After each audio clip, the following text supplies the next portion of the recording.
and welcome to Landscape Photography World, the podcast for everyone passionate about landscape photography.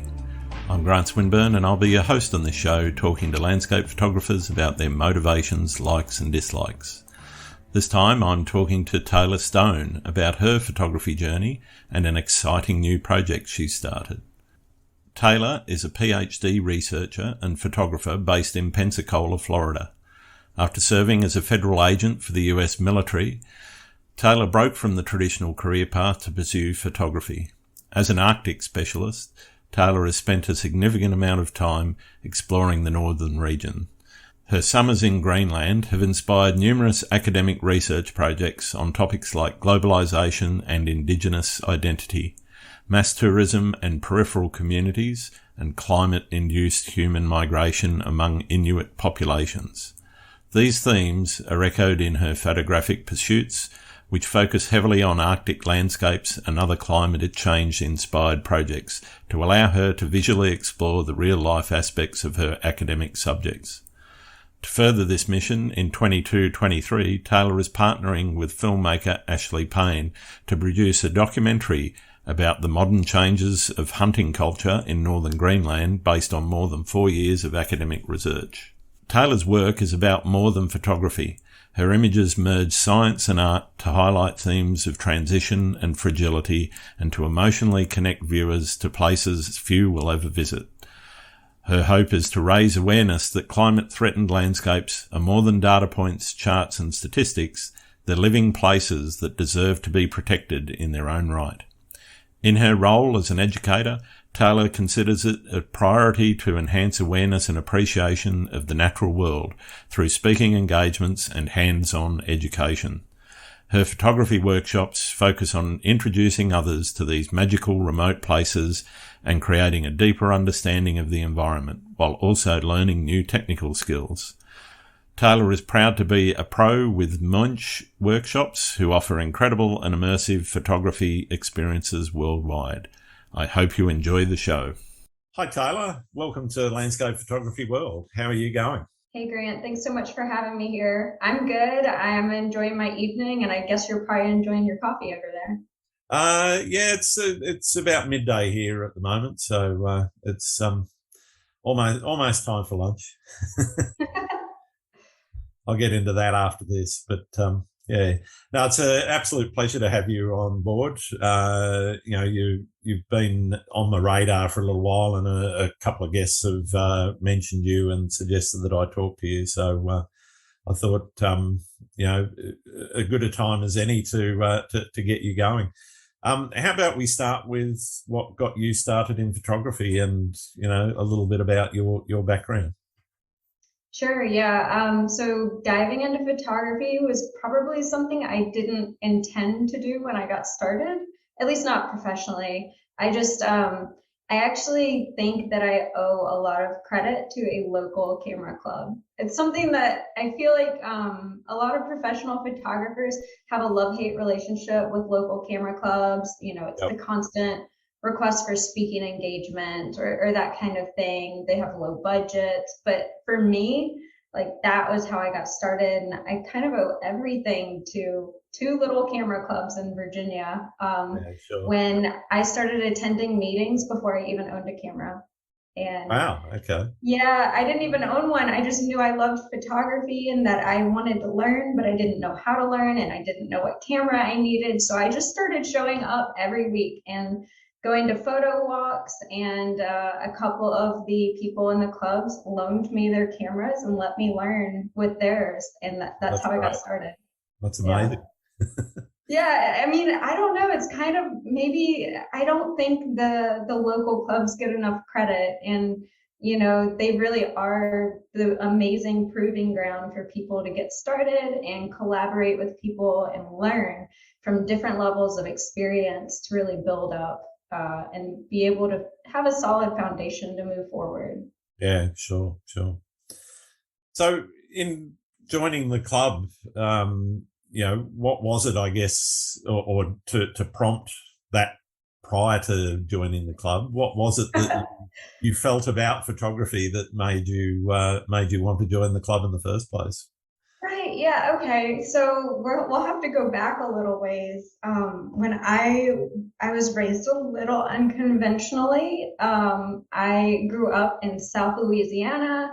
We Uh-huh. had like a house in the bayou, like Wow. overlooking a swamp. I mean, it's just nature everywhere. And I was very lucky to have a stay-at-home mom who was so dedicated to educating me and my brother. Like, we went to school, we went home, and being at home was like being at school. It was just Yeah. education nonstop.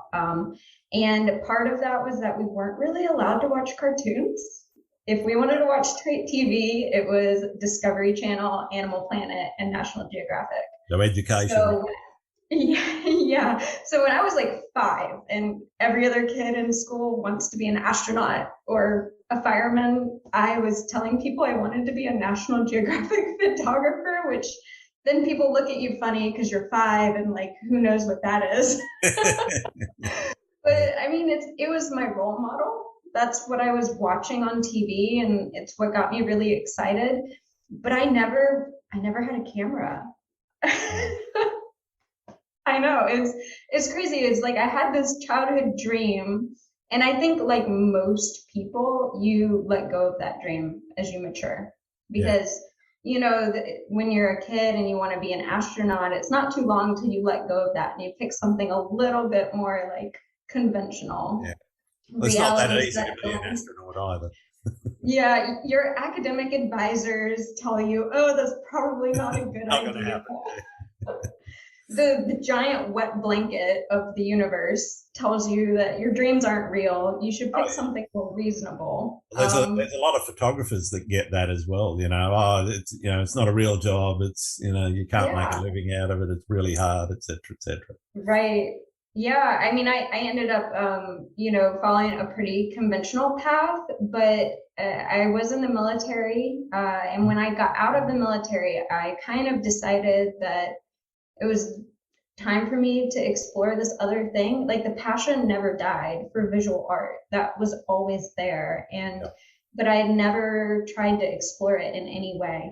So when I moved to Virginia, I joined the camera club. I bought my first camera. It wasn't about being a National Geographic photographer anymore, because it turns out that wasn't really my role model. My role model was just visual art.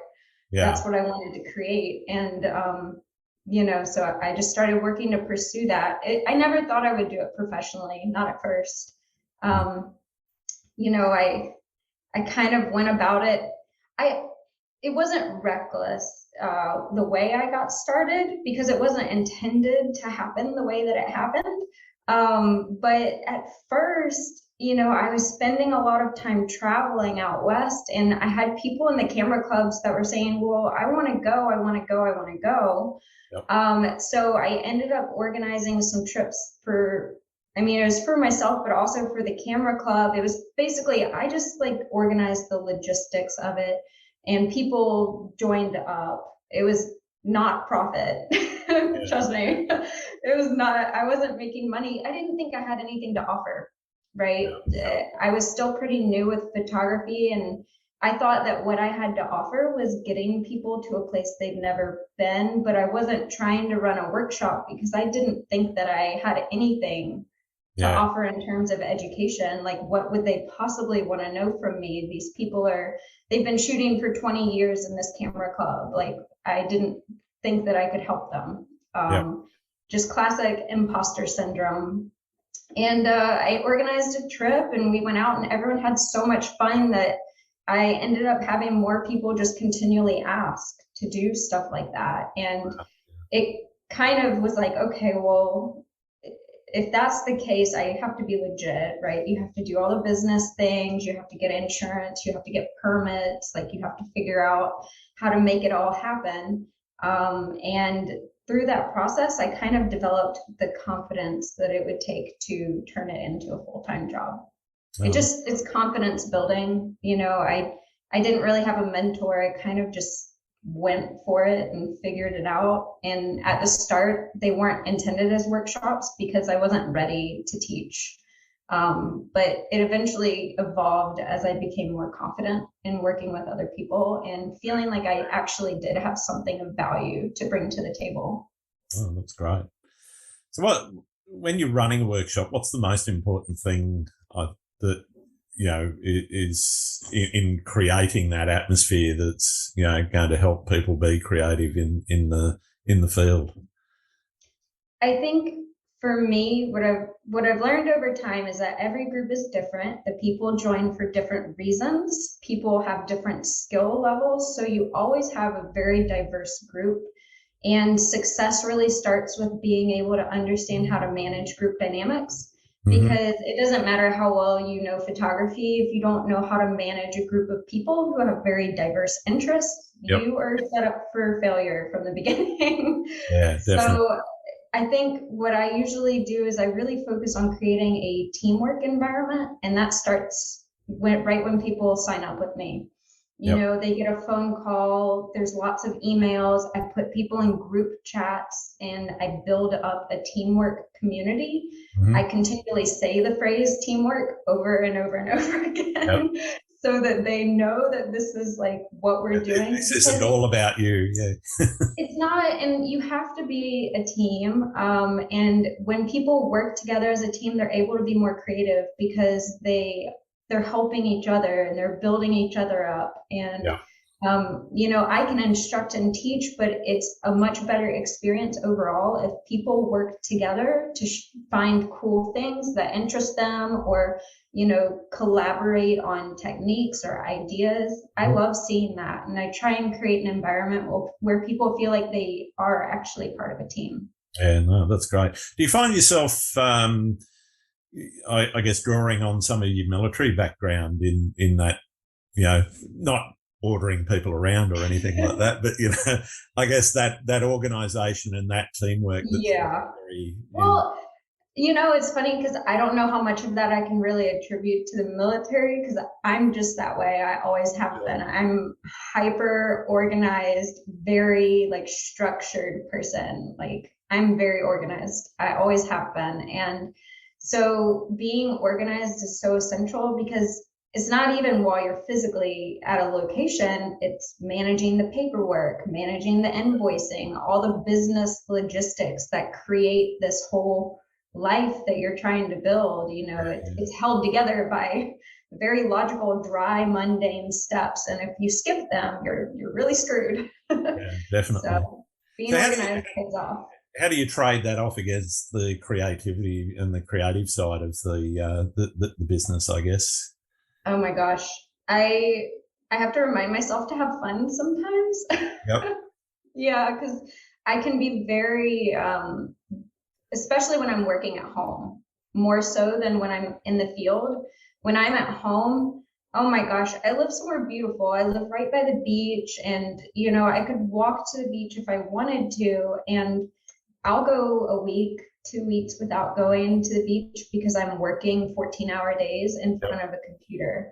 And it's very hard for me to remember that I need to stop and go see sunset or something like that to get that creative, get back in touch with that part of my brain, because otherwise you get burned out. And I'm not the person to give advice on that because I'm constantly failing.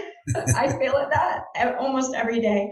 I was very proud of myself because yesterday I caught sunset for the first time in 3 weeks. And that was really good, and that's kind of pitiful to say. I mean, I'm a photographer. I live somewhere beautiful and I'm not going to catch sunset, but it's because I'm so driven and hyper focused that when I'm in work mode, that's it. Nothing else exists around me. And sometimes work mode means my computer. Sometimes it doesn't mean my camera.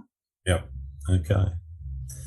So when you're shooting, I guess, or when you're organising your trips, etc., are you thinking about all the travel logistics as well as because I'd imagine that you've got people from all over the place wanting to join some of your workshops. How do you arrange that? Do you let people organise their own travel to the set location, you meet up, and then you? It depends. Okay, so it depends.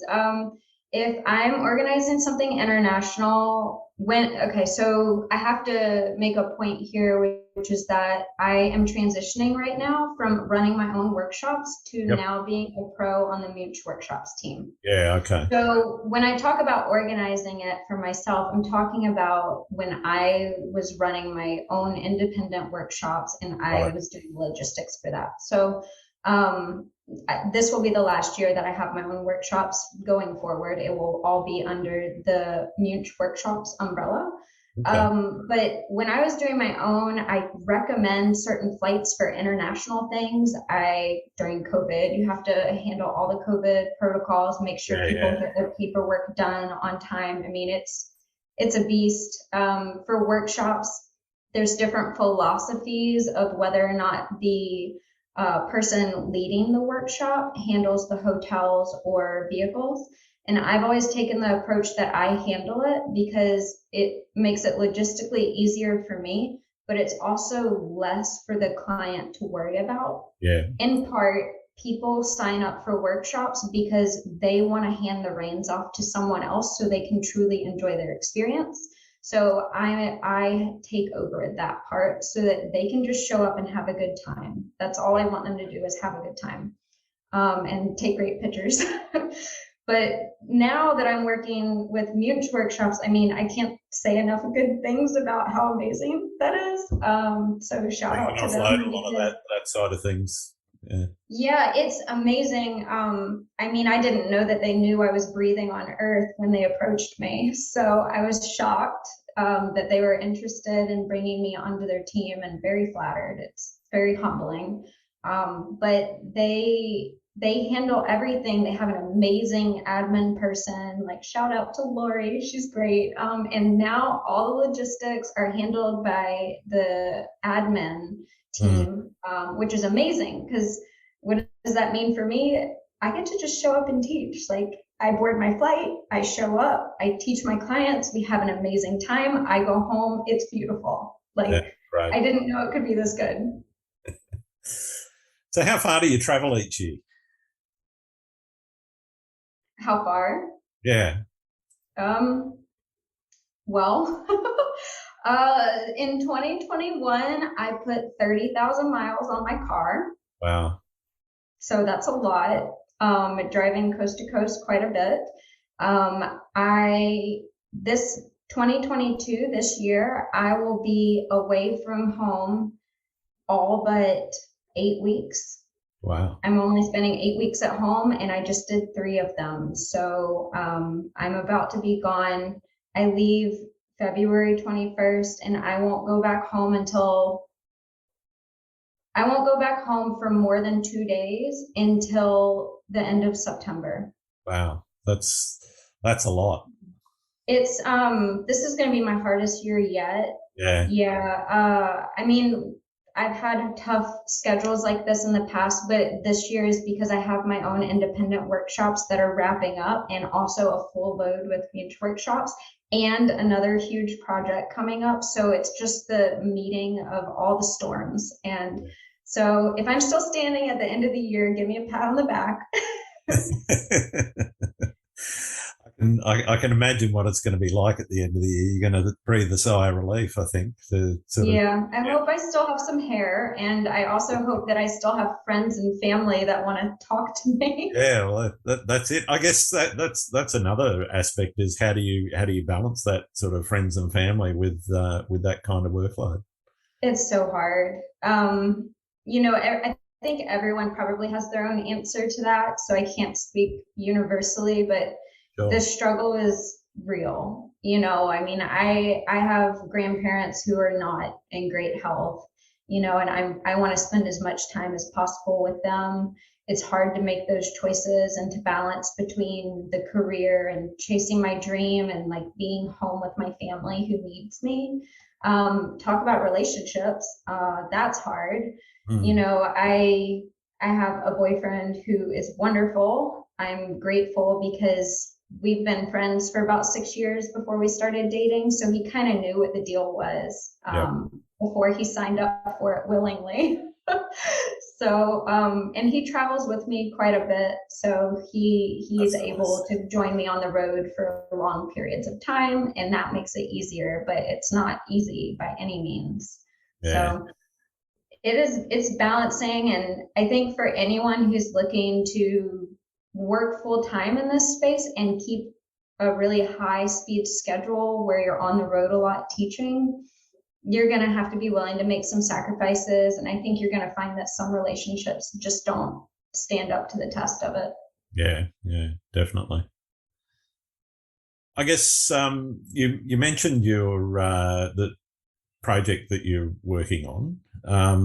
Can you tell us a little bit about that, and in particular about the organisation of it and how it's actually going to be funded and managed, etc.?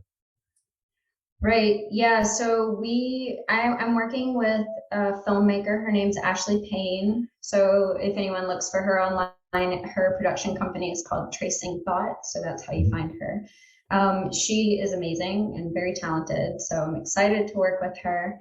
We are filming a documentary in Greenland. So it's actually pretty wild. We got invited to live with a family in the northernmost continually inhabited place on Earth, which is crazy. Wow. And we're going to be living with them for 2 months and documenting their life and the way that globalization, which includes climate change, has impacted their traditional practices. Mm-hmm. So to fund a project of this scale has been a monumental challenge, especially during a pandemic. Yep. We've had an extremely hard time getting financial backers on board, especially for an international project. Lots of claims of budget constraints and that type of thing. So it's been... Yeah, there's a lot of organisations that would normally fund these sorts of things that are just holding. Yeah, it has been very hard. I mean, the number of pitches we've made, it has been like shouting into the void. So anyone else who's a professional creative probably knows that feeling of just pitch after pitch and just blank stares in the room. It's really difficult. So what we ended up doing, we have some money that's come from a variety of sources, but it's not enough to pay for our translator and to compensate the family who is hosting us, because let's face it, I don't know how to go catch a seal, so they're going to be feeding us. So we have to compensate them. I might know how to catch a seal by the end of it, who knows? But so we're doing a Kickstarter. The Kickstarter runs from February 15th until March 16th. And the Kickstarter campaign is this whole different animal. I didn't really know what it was about until we started trying to create this project. And I feel like not a lot of people actually know how Kickstarter works. So I can break it down for you. Yeah, sure. We've got Kickstarter is all or nothing. So that means that if we don't actually hit our goal, we get $0 and all of the money is refunded back to the people who donated. So, I mean, there's a good reason that Kickstarter does that. And the reason is because if this is the amount of money we need to be successful, they don't want to halfway fund a failed project. Yeah. So that's great for the people who are donating, because it means that if you donate and we successfully fund our project, like we have the budget that we need. So it increases our chances of success exponentially. So that's great, but it's also very scary if you're creating it. Yeah.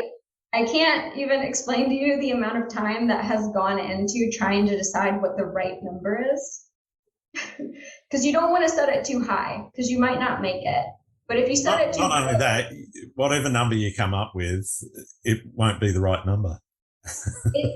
It's so hard to know, because if you set it too low, then maybe you're underselling the amount of support that you have. Maybe, yeah, but it also means that you may not be able to do exactly what it is that you want to be able to do. Exactly. So it has been really difficult for us to settle on the right number. Many budget spreadsheets have gone into trying to figure this out. And then just there's an algorithm that runs Kickstarter, which I know all of us are very familiar with the trials and tribulations of algorithms. So basically what that means is that Kickstarter looks at the amount of clicks and donations on a campaign to determine whether or not to prioritize your campaign in search results. Right. So that's how they decide whether or not anyone sees it. So then you have to create this huge campaign and get this whole coalition of people on board. So you're not just creating a Kickstarter campaign. You're creating a bulletproof budget, you hope. Yep. You're coordinating dozens to hundreds of people and basically calling in every favor you know to get people to help promote it and spread the reach, because that's the only way people find you. Yeah. And at the end of the day, you're just kind of like hoping that when the rubber meets the road, there's a lot of people who consume your social media for free. As a photographer, we're constantly putting out pictures, videos, tutorials, blogs. We put out a lot of free education, and people love to consume free education. And that's great. That's what we're doing it for, right? I want to share with the world. It's not all about money. I just want to share. But sometimes you need money to get things done. And it's hard sometimes to know, like, when the rubber meets the road, like who's going to show up. So it's an endeavor, I'll tell you. I mean, by the time this podcast comes out, we'll be in the home stretch. So hopefully, if you check the Kickstarter from the podcast link, then you'll see that we're on track. And, you know. Yeah. Well, hopefully we can get you, help get you over the line.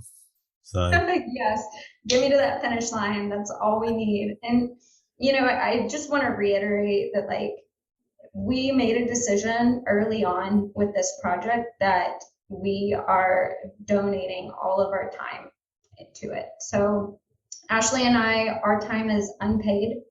That includes the editing, the filmmaking. Like we are going to end up much poorer for making this project, but it's just something that we're so passionate about. So at the end of the day, we're just worried about making sure that the people who are supporting us on the ground are compensated with a fair wage, because, like, why would I show up to a community like this and not be willing to, like, put my own money where my mouth is and pay a fair wage to the people who are helping us? So definitely. No, that's fantastic. Sounds like a really exciting project, and I mean, you know, it raises a couple of issues, I guess, around you know, as you mentioned, climate change, but also you know, some of the globalization and social and cultural changes that are going on in, you know, some of these remote places in the world. And you know, I mean, I'm certainly very keen to see the result of this and see what happens. And so when do you think the documentary would be coming out? It'd obviously take a few months after filming and everything to do all the post-production, etc. So correct. Yeah, so it's going to take a significant amount of time. We are filming in July and August. Yep. And then we tentatively will go back to film in February and March, because we want to do some winter scenes as well. However, we are not locking that in until we have already been there and formed strong relationships with the people that we're working with. Because to film in winter is challenging, and it requires you to have a very strong relationship with the people that you're going with, because we're going to go out hunting on the ice, and it's very dangerous and very difficult conditions to work in. So that is tentatively on the schedule for winter. Yeah. Well, the Greenland in winter is a real winter. Yes. No sunlight. Well, in late February, the sun comes back up for a few minutes each day. So we'll see that. Yeah, so I'll be cold. I'll be freezing. I'm from South Louisiana, but, you know, I'm just going with it. But yeah, so we're hoping we're hoping to submit to festivals at the end of 2023. which Yep. gives us plenty of time to do all the post-processing and cutting the film together. Ashley's going to be doing 99% of that work. Yep. She's the professional filmmaker, so she's going to be doing the final cut on the video. So kudos to her, because I know it's going to take so much time. And it'll be submitted to film festivals for the premiere. Yeah, yeah. Well, I think, it's definitely going to be a worthwhile thing to commit so much time and effort to. And, as I say, I'm really looking forward to seeing the end result. It sounds like an amazing experience, let alone, the project in behind it and the meaning. Yeah. I mean, I can definitely talk a little bit more about the project. Sure. I could talk forever about it. It's basically my entire life right now. Yeah, I can imagine. Yeah, so the idea actually was born from my PhD research. So as a researcher, I've been studying the impacts of globalization on Greenland's rural communities for about 4 years. Yep. And so this is something I'm just incredibly passionate about. I've spent 2 summers in Greenland kind of getting to know the country and personally experiencing just what it's like to be there. And I guess you could say just getting a feel for the place, kind of falling in love with it. And so the idea came out of my research, and I reached out to Ashley to create this project. She fell in love with the idea. She specializes in telling indigenous stories. Yep. So she was the perfect person to work with for a project like this. And so we have created this entire, it's like a little ecosystem around this film, because now it's so much more than a film. I'm very focused on impact. So is Ashley. So it was never going to be enough for us to just create a really beautiful film. Like, yep. That was not really our goal. Like the film, yes, that's the shiny object. I understand that that's the way most people will engage with this project is through the film, probably. But we also have a couple other things going on. We have reached out to the National Museum in Greenland, and yep. We are navigating a collaboration with them so that we can share all of our interview footage and our translations with them, because the community that we're going in speaks a critically endangered language that is rarely documented. Yep. And so we will have all this incredible footage of this endangered language, and it will be translated for other people to enjoy. Most people in Greenland have never heard this language. Yeah. So that's how unique it is.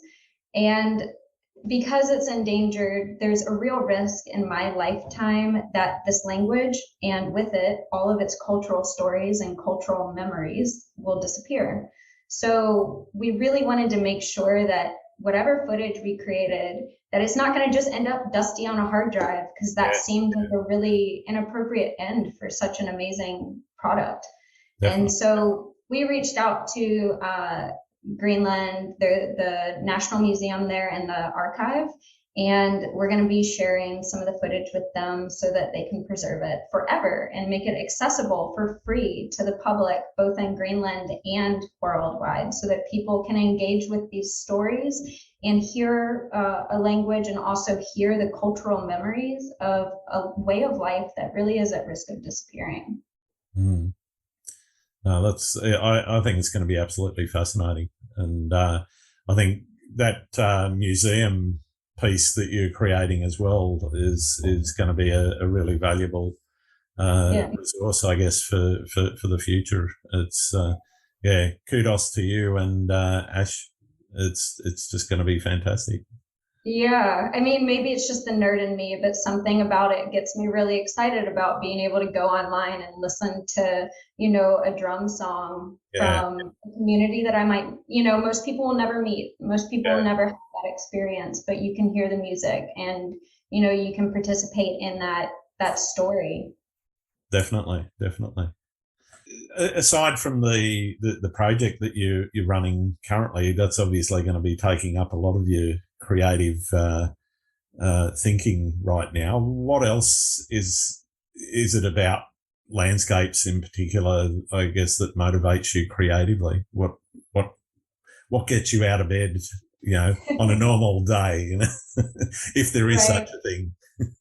It's hard to find a normal day, but yeah, I think I think I'm like many other photographers in that what gets you excited about photography evolves over time.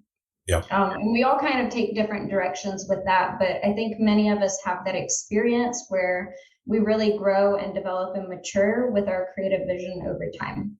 So, a lot of people start off with emulation, right? You photograph what you see on Yep. Instagram, right? These grand landscapes with blazing sunrises, and you know the ones. Everybody knows what I'm talking about. These really just very vibrant, eye-catching. They do well on social media and they get a lot of likes. And that's great. I mean, there's nothing wrong with that type of photography. I still shoot it sometimes because how could you not? But I have slowly over the last 2 years or so really pivoted my style of photography towards I'm more interested in the conservation story that's in the Yep. landscape. So if you were to go to my website, you'll see that my galleries are based around environmental themes. So I talk about Arctic coastal fog, and I'll have a whole project about what Arctic coastal fog looks like and what it means in terms of climate change. I talk about sand dunes, desertification. There's a whole host of things that I discuss that's embedded in my gallery. So when you look at pictures, it's more than a picture, it's a story, and you can engage with the story and kind of walk away with a better understanding of what a place is really about. Yep. So kind of creating that, I guess there's a phrase that I use a lot, which is I look at the pieces that make the whole. So when I look at a landscape and I'm really interested in it, sure, maybe I'll use a wide lens and photograph a grand landscape. I mean, definitely I'll do that. But I often now will gravitate towards a zoom lens and break down the landscape into its individual pieces that interest me. So I try and break it down into what I think are like the key elements that make this particular place I'm photographing unique and special. Yep. And I try and photograph really an array of those elements so that I have a more cohesive story at the end of it to put together, so that when hopefully if you look at a collection of images, you have more of a sense of place or like a sense of what an environment is like rather than looking at pretty pictures. Yeah, right. Yeah.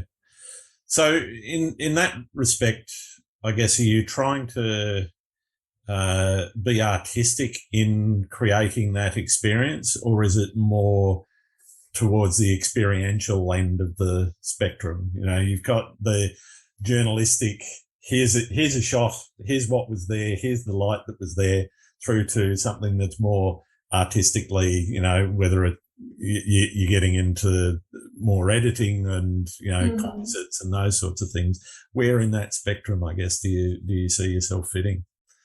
Right. Yeah. Well, okay. There's actually two ways to answer this question. The first is like the simple approach, which is I really shoot natural landscapes. So I don't do editing. I almost never use Photoshop if I can avoid it.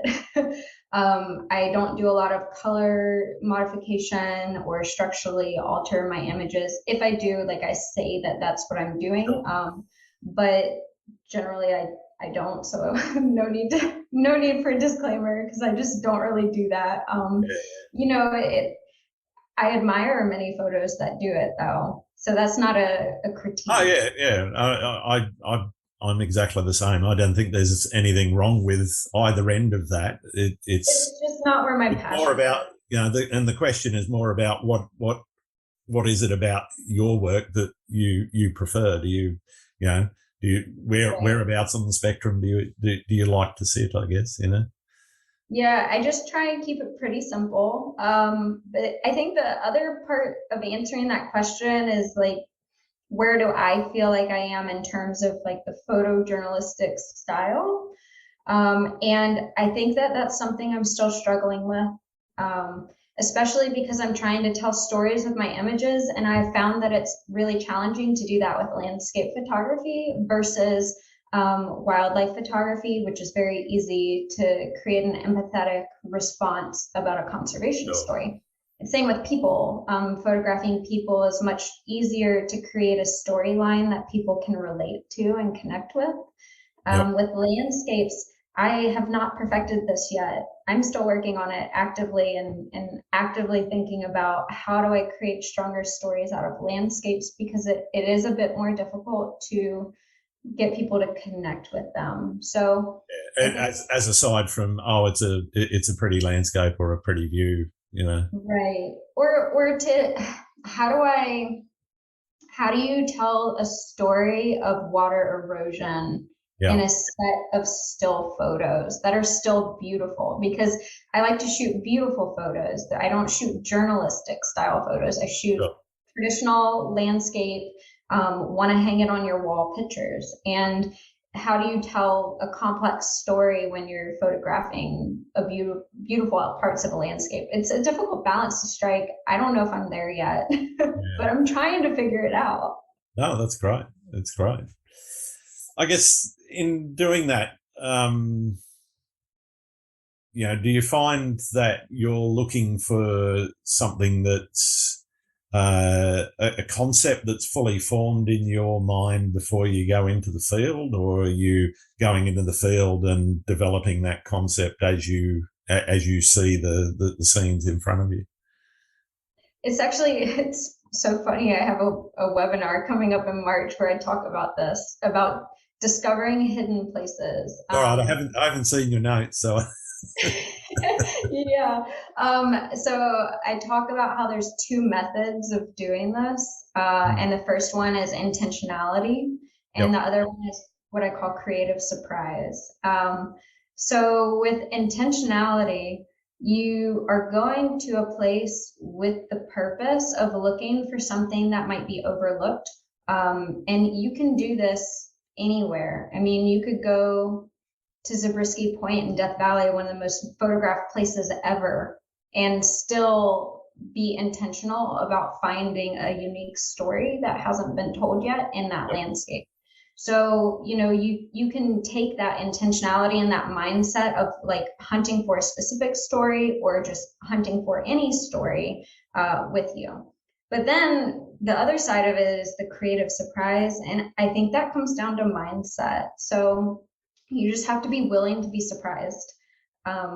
The best surprise I had was pretty recent. I had a girlfriend's weekend down at a local state park. I mean, it was totally mundane. We were just drinking and having a good time. And we, something just caught my eye, and that was it for the weekend. My poor friend had to deal with me wielding my camera for the rest of the weekend. Because I had an open mind about something that inspired me, and I saw something that caught my eye, and that was it. And I was willing to pursue that line of thought. You have to be curious, but it's not just enough to be curious. You have to be curious, and you have to be willing to follow it and like ask questions and pursue it, not just wonder about something and walk away.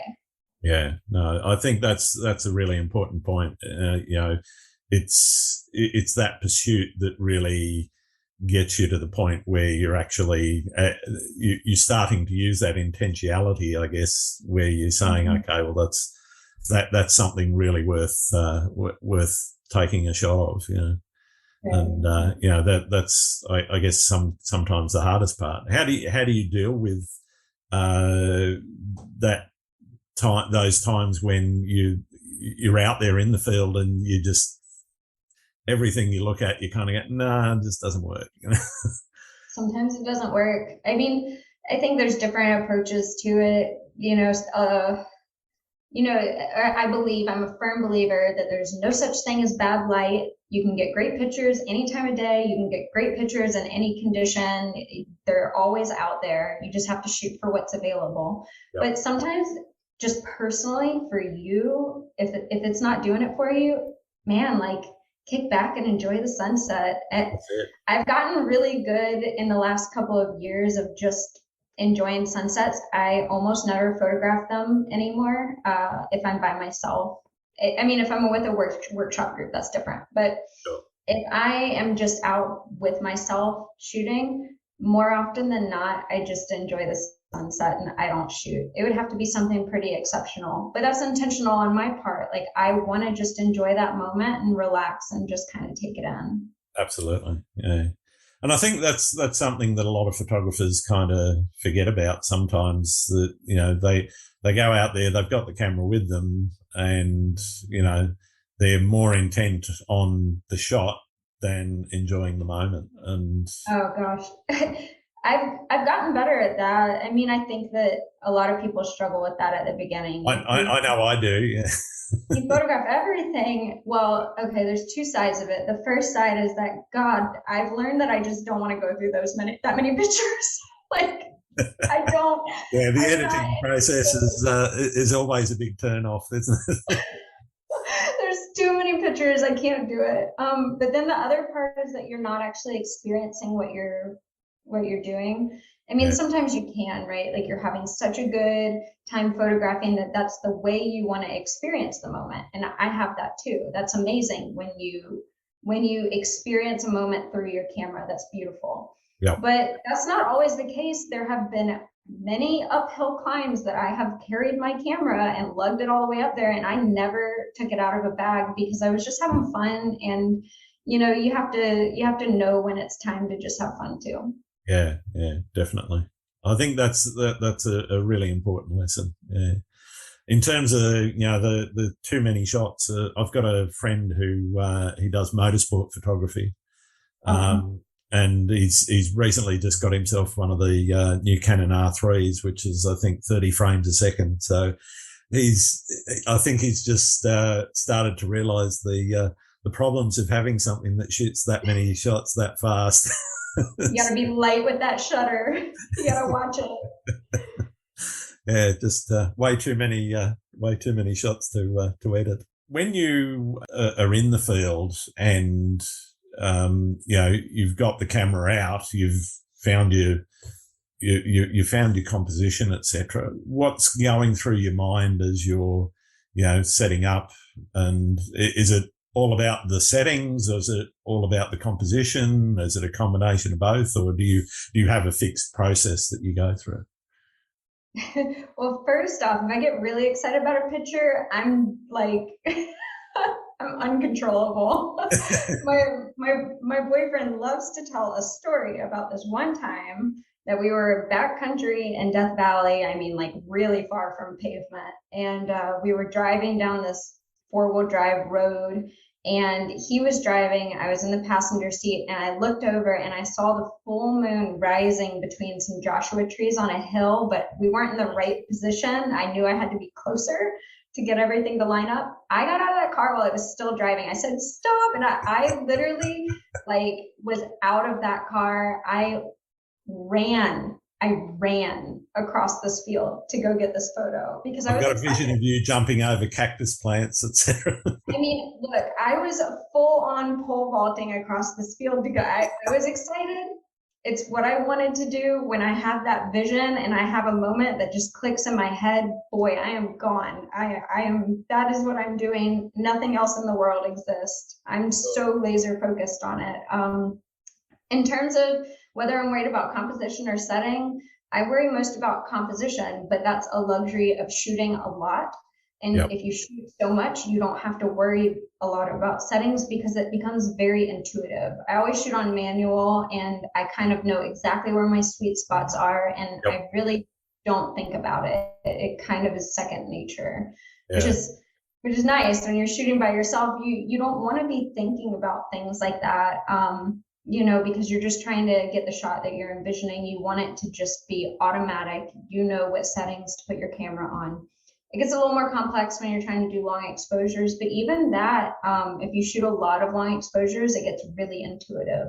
Yeah, it just again, you know your sweet spots. If you're using filters, you know what filter and what settings behind it. Yeah. You know, I teach a lot of waterfall workshops because I live pretty close to the Blue Ridge Mountains. And so I'm constantly teaching waterfall workshops. And I understand that people don't always have the opportunity to shoot long exposures often. Yeah.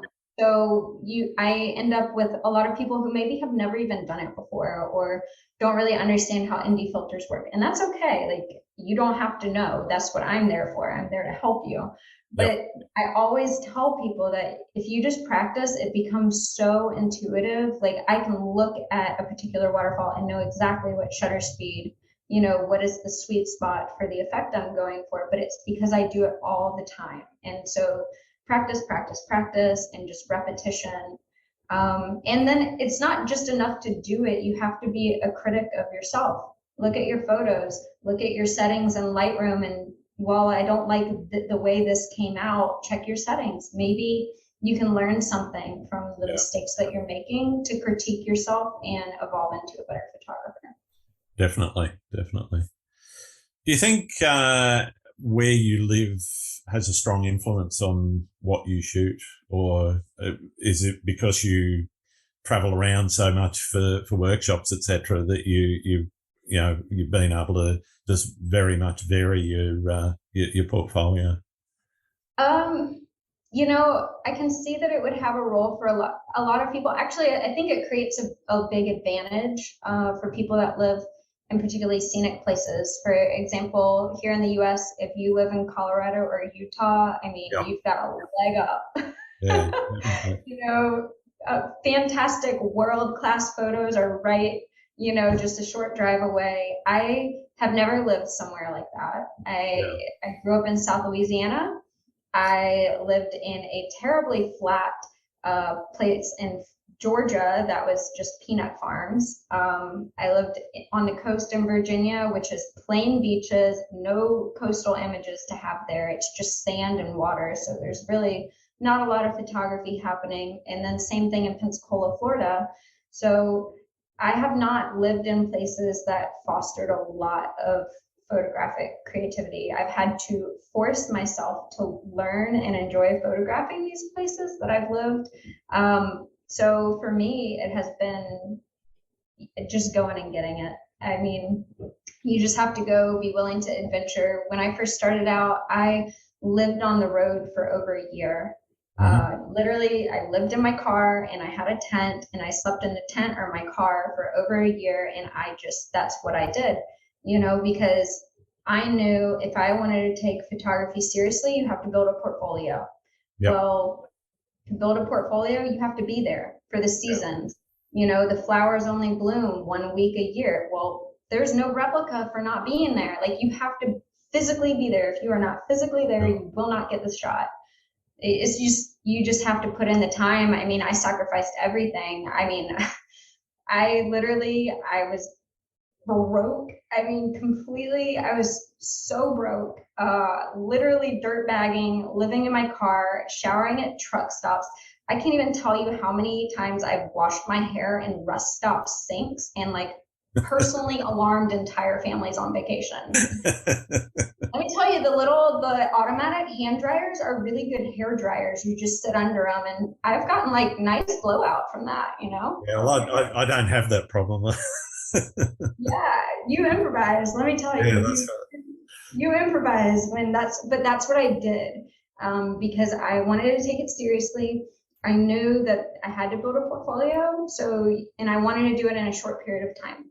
Sure. Right. I didn't have a backup plan. I had no other plan. This was my plan, and I didn't give myself another option. And because of that, I had to succeed in a short period of time. And it was like being in a pressure cooker.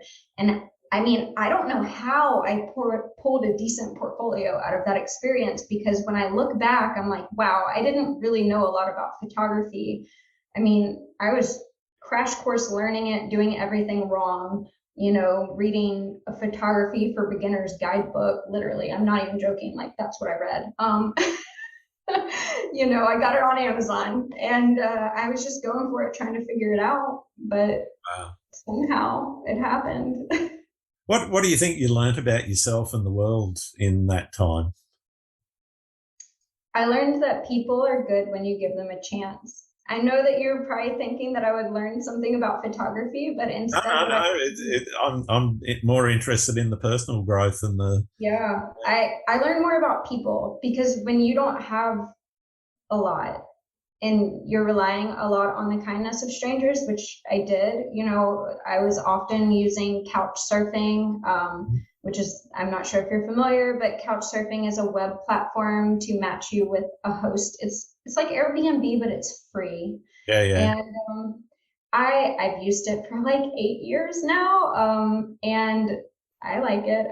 Vet your host. If you're thinking about doing it, make sure they have good references. That's all I'm saying. Make sure that you have references for your host. But, I relied on the kindness of strangers a lot, to make that year happen, and learning that to not be so afraid of other people. People are usually good and kind when you need help. And if you approach with humility and you ask for help, people will mostly stop what they're doing to help you most of the time. And that also is probably because I'm a young female, but I still think that it's true to some extent, regardless of your situation, if you approach people with humility. And there were times that I did need it, like, having a tire blowout and needing a ride into town, and then needing a ride back to my car and having to have someone else transport a tire for me. I fractured my foot in the Grand Canyon, and I had to drive myself with a fractured foot to a hospital. I didn't have anywhere to sleep that night, and the doctor who put my foot in a boot, invited me into his family's home. I lived with them for a couple of days. They fed me because they weren't going to let me sleep in my car with a booted foot. There were kind people at every turn along the road that have made me less afraid to do what I do, because now I have more faith in humanity. Oh, that's fantastic. That's fantastic. Trust me, that faith is rocked almost on a daily basis. I just try not to do that. I guess, do you have a favorite place where you like to shoot? Is it the waterfalls, or is it somewhere else that you sort of keep being drawn back to? I think here in the US, it's so hard. My favorite national park would have to be Death Valley, because there's just it's so much more than just gravel, which is what most people see when they just cruise through it at 50 miles an hour. It's this dry, arid landscape. Who would want to hang out here? And I'm like, wow, it's amazing. If you leave the pavement and go put in the time, there are so many hidden layers to that landscape that there are places that I still have never seen, and I can assure you I've put in the time to find as many as I could, but I'm still hunting. I would say non-national park in the US would have to be the Southern Blue Ridge Mountains. Yep. It's a hidden gem. Not enough people know about this amazing place that's like right, on the East Coast. And you don't have to go to Smoky Mountains National Park. You don't have to. There are places that are, in my opinion, better, that are not part of the national park, and you could go hike on trails that you will never see another person. It's just incredibly diverse, and there's waterfalls all around you at any moment of time. There's waterfalls everywhere. It's incredible. Internationally, it has to be Greenland. It has to be. My favorite subject to photograph is ice. Because ice can be so many colors. It reflects so much about itself and the landscape. It can be in these fantastic shapes and forms that are impossible to find anywhere else in nature. And it's always changing. I could take a photograph of one iceberg, come back in an hour, and it's different. These things change so quickly. It makes for very dynamic shooting. And for that reason, I love to photograph ice. You mentioned these trails with nobody on them. I know that there's a lot of stories around, some of the more iconic places in Utah, Colorado, and Pacific Northwest, etc., where you're actually queuing to take a shot. How much do you think that social media is to blame for that popularity, or and people not geotagging, and now because places are getting so crowded and in some cases disrespected. You can't win. I mean, because if you geotag, then places get destroyed. If you don't geotag, you're gatekeeping. If you don't geotag, people are going to find it anyway because they're going to use Google Earth, so it really doesn't matter and it's irrelevant. So the only way to protect a place is never post it. But then how do I do my job? That's right. I mean, it's a losing battle. I mean, I think the popularity of specific locations, many of them, is directly related to social media. Yeah. But I think people also need to be able to experience the beauty that our world has to offer. So the answer probably comes back to stronger conservation plans in popular locations. Nobody likes to limit access, but at a certain point, sometimes you have to. Like, for example, Angel's Landing in Utah. It's a very popular trail.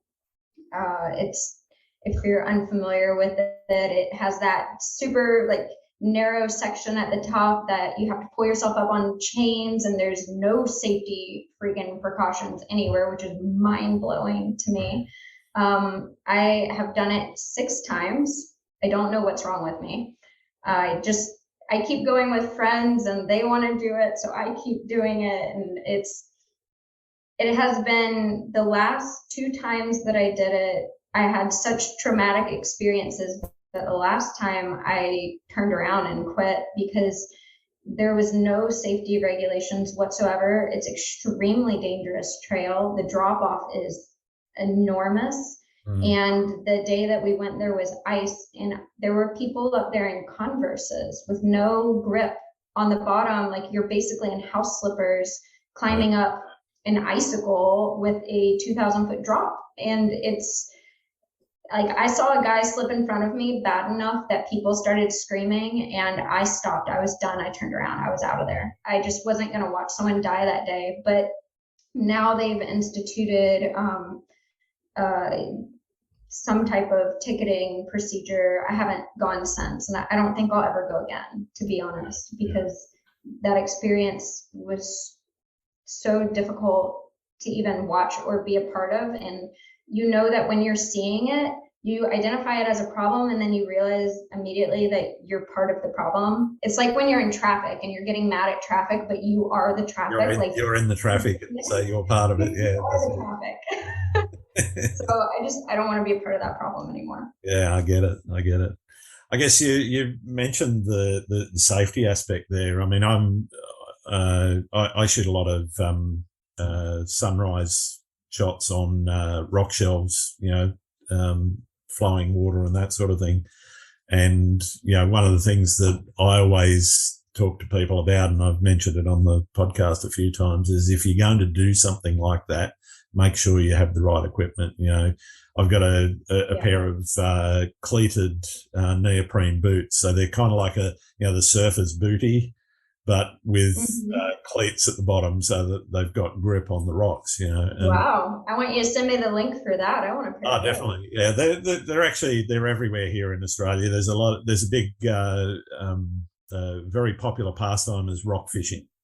And so you can go to pretty much any camping or fishing store and pick up a set of cleated booties to wear while you're out on a rock shelf. And but even with that, there are still people, particularly rock fishermen. I haven't heard too many photographers, but I've heard of quite a few rock fishermen getting swept off rocks. There was actually a recent one only a few weeks ago where a father and son were both swept off, and luckily the son was rescued, but unfortunately the father was not. So it can be really dangerous out there, and I guess that safety aspect is something that I really like to stress, and I don't think it gets talked about as much as it should in photography. Let's talk about it.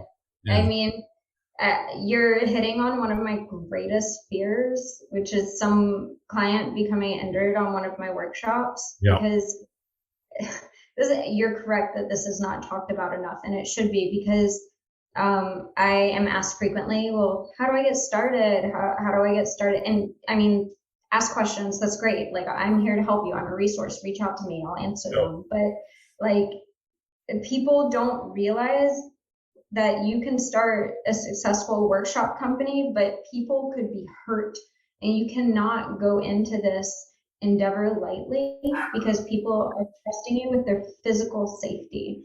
I mean, especially teaching in the Blue Ridge Mountains, we are in waterfalls, streams. Yep. I mean, and we go to some pretty difficult to reach places. Like, if someone slipped and broke an ankle out there, I mean, we would have a crisis on our hands. I mean, Absolutely. I think about this constantly, about what I would do in a situation like that. You have to be so prepared to think about it. Yeah, I think particularly if you are running workshops, you've got to have a plan. You know, you've got to have, okay, if something goes wrong, what are we going to do, and who's going to do what? You know, I don't think people think seriously or long enough about it. I had an experience not last year with someone who was not my client, but we were out hiking, and you know, they had a really bad fall. We maybe shouldn't have been on the trail that we were on after rain, but I had never been on this trail. I didn't know really any better about how precarious it could be if you continue on. Yep. And it got very muddy very quickly. And all of a sudden, with a massive drop off on the side, and just right in front of me, his feet went out from under him, and he immediately rolled off that edge. He dropped about 60 feet. Oh, wow. Yeah, and I mean, 60 feet before impacting. I mean, it was substantial, and it was terrifying. He is an older gentleman. I was immediately convinced that he was dead. You know, it was quite scary. I mean, I dropped my gear. First, you got to assess, can I get down there without hurting myself? Because then that's no good. You know, climbed down there. I was thankfully with my boyfriend. We assessed his health, got him stationary. He had some wounds. I mean, it was very scary. He could have been seriously hurt. Thankfully, I had a first aid kit. Thankfully, I had a GPS satellite communication device, which I did not have to use, thankfully, because he could walk out of there. But like, I was ready. Yeah. I was prepared. And you have to be ready, because these things could happen. It could even be you. Like, we're not immune to falling down. I'm the biggest klutz I know. And I think people should be more transparent about these things that could happen. Because, yeah, the more education, the safer people are going to be. Yeah, and it's not about scaring people or anything. It's just making people aware that, you know, there are risks involved in places that you go, you know. Yeah, we live in these bubbles, right? Like, we live in climate controlled houses with our, you know, your next meal is only a DoorDash away. Yep. You know, I mean, it's ridiculous. If you need something, you never have to leave your house. You can get your groceries delivered. Amazon will deliver. Your food will deliver. I mean, we can live on our couch and have Netflix. And we forget that the world we live in is not built for our safety. So when you wander outside that door, this is a world where many of the things in it are designed to hurt you. Well, I mean, it makes going to Greenland to somewhere where you've got to hunt seals for food, so, you know, all that real, you know. Yeah. I mean, I've never done anything like the project we're about to embark on. I mean, I've been to Greenland, I've interacted with some of these communities, but like, physically being around for a hunt, which I know can be dangerous, or, you know, participating in any of these activities, I'm going to learn a lot. We have to have a plan. Absolutely. And insurance. And insurance, yes, absolutely. And insurance. I think that's. I was talking to one of the guests on my podcast earlier, who has actually gone through the process of not just the insurance, but full travel sort of guide accreditation with one of the states, the state governments here. and the processes that you actually have to go through to get that accreditation, including, your safety plans, on top of the COVID plans that every business has to have now, the safety plans, the insurance, et cetera, all of the paperwork that's involved in doing that, And I think a lot of people, just sort of shrug that stuff off and go, well, I'm not going to need it. Yeah. I mean, yeah, until you do. Yeah, that's it, until you do. Yeah.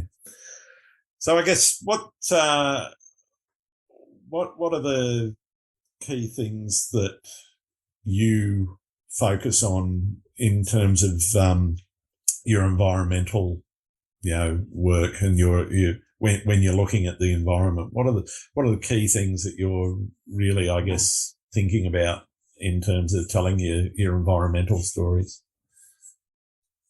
So, I mean, sometimes I have an idea of a theme that I'm interested in before I go, right? So if I'm going to Greenland, of course, ice melt, glacier retreat, permafrost thawing, like these are all things that I know exist, so I can go pursue those stories. Sure. Sometimes I go somewhere and, for example, I've mentioned the Blue Ridge Mountains. Let's just stick with that one. So if you go there, it's lush, the southern Blue Ridge Mountains, it's a rainforest. I mean, it's incredible, moss, trees, everything just looks like it's thriving. I mean, it's hard to imagine that there is an environmental issue in a place like this because it just feels so healthy. So it's not obvious all the time, and sometimes it comes down to research. I'm a huge nerd. I'm a researcher by trade, so I'm going to go down the Google rabbit hole, beyond the Google rabbit hole, into the scientific journals and read actually about the issues that are affecting these areas so that I can understand them better. Because by me understanding them, I can better represent them through my photos. It's not always obvious.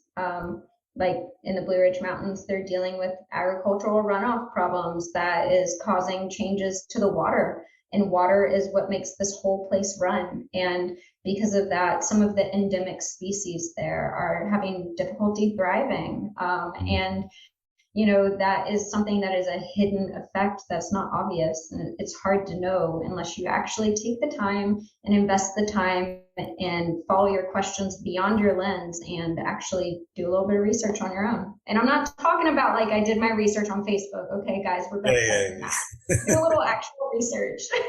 Move away from the conspiracy theories, please. Yes, it's not hard to find a peer-reviewed publication. I promise, they're out there. Google Scholar exists. A lot of people don't realize that. Google Scholar is real. And it makes a real difference when you're reading one of those peer-reviewed publications compared to some of the gump that you see floating around other parts of the internet. Yeah. What tips have you got for somebody that's interested in starting out and they're at the beginning of their landscape photography journey? Try to find a local camera club, and they're not all good. Okay, like not every community is going to have a vibrant local camera club with a supportive group of people to help you, but I think you'll be surprised. And my first thing to say is don't discount the fact that most of these local camera clubs are retirees. That's just true because those are the people with the time to invest in local social communities. That is generally who is going to be participating in these groups. But that is a wealth of knowledge and a community of support that will help you learn if you're trying to learn some of the basics in photography. And it will also give you a space to experiment and get feedback. And that is really invaluable.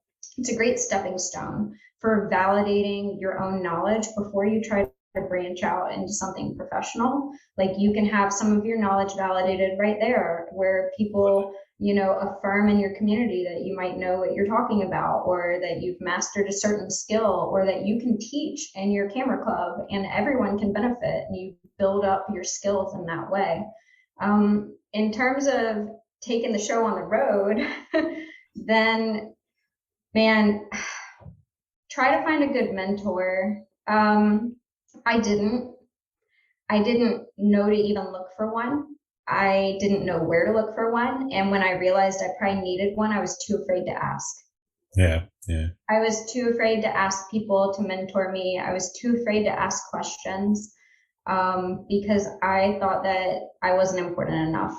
And like, I can tell you that don't be intimidated by somebody's follower count on social media. They're real people too. And I mean, if they won't give you the time of day, then maybe they're not worth it either. But most people that I know in the photography community are welcoming, and they Yep. will help you if you approach them in the right way. And the right way is not, hey, do you want to collab? No, they don't want to collab with you. Okay, stop asking that. But come with a thoughtful question, engage with them first so they know who you are. Like when I first when I realized I needed to network, I engaged in a very thoughtful, intentional effort to build up my presence in the community by engaging on other people's social media. Comment on their post, let them know who you are. They'll recognize your name if you're active. Share their images, engage before you ever ask for something. Show that you're invested and that you're not just trying to suck some life out of them, because nobody in this industry has free time. None of us have free time. We are all incredibly busy. So invest your time and people will invest it back in you. That's my best advice. Fantastic. And people can come to me too. Like, I will do my best to give you the best advice that I can. I answer all of my DMs. Like, I will respond to you. I will try to help you. If I can't help you, I will point you in the right direction, because most of us are willing to give the time. You just have to show that, you know, you're not just trying to take our time, that you're trying to add something to it. Absolutely. Yeah. No, I think that's really, really great advice. What sort of things do you like to do when you're not out shooting or doing your admin? Is there any time beyond that? I can only laugh. I don't have much of a life right now. I wish that I had a really good answer for you. I don't. Maybe the reality of my life at this point in time is that I'm balancing so much that I'm working about 14 hours a day, 7 days a week. Yeah. And I maybe try and take one day off a month. Things get different when I'm working in the field, because you kind of have forcible fun time, whether you like it or not, because you're out there. Yeah. Wow. You know, that makes me feel really bad about myself, Grant, that I don't have a great answer. No, that's okay. Not everybody does, and yeah, my work-life balance is terrible. I'm the last person to give advice on that. I mean, my personal relationships suffer for it. You know, I have terrible work-life balance, but part of that, it's a blessing and a curse, because when I am focused on something, nothing else exists. Yeah. Whether it's taking a photo or working on a presentation or teaching a class or focusing on my Greenland project, nothing else exists when I'm working on that. It is the sole focus in my life. And because of that, I can move mountains, which is great. I mean, if you're looking for a doer, I'm a doer. I can get things done. But, you know, I've got to say, though, I think that happens in everyone's career, where you get all consumed by the career and you forget about life outside of it for a while. You know, I know I've done that in the past myself. You know, and you know things do suffer, and you know sometimes then you have to get that correction and go, oops, I've tilted the balance a bit too far that way. I need to lean things. You know, it's funny because this actually connects to an issue that it is clear to me that my lack of work-life balance is a problem, right? So the first step is admitting it. Hi, I'm Taylor. I have a problem with work-life balance. Nice to meet you.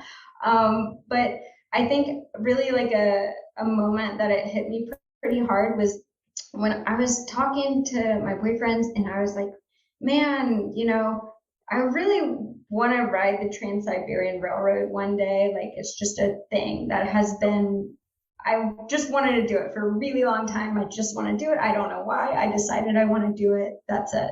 And I just was like, man, I wish I could go do that. I just don't have time. And I realized that that's exactly what people say who work corporate jobs. Like, Yep. that's why they don't take the vacation, or why they don't go on a, Yep. oh, I would, but it's just not a good, that. it's just not a good time. And I used to be the person who would like yell at those answers, like there's no such thing as a good time. It's about your priorities. You make the time for the things that are priorities to you, which is true, Yeah, completely absolutely. true. If it's important enough, you will make the time and you will do it. So I have found myself in that predicament lately where I'm like trying to figure out how to balance these things a little bit better so I don't fall into the same cycle that I ran away from.